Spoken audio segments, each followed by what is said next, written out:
మేజర్గా ఈ లెసన్ ద్వారా పిల్లలు they identifies the muscle joints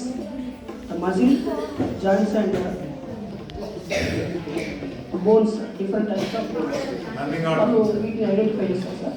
and the differentiate between skeletal పాత్ర, తర్వాత జాయింట్స్ యొక్క పాత్ర, కార్టిలేజ్ యొక్క పాత్ర ఖచ్చితంగా డ్రాయింగ్ స్కిల్స్ని కూడా తీసుకోవాలి.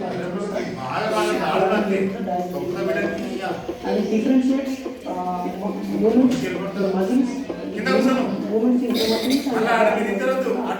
డిఫరెన్షియేట్ అండ్ టేబుల్ అనాలిసిస్ కాబట్టి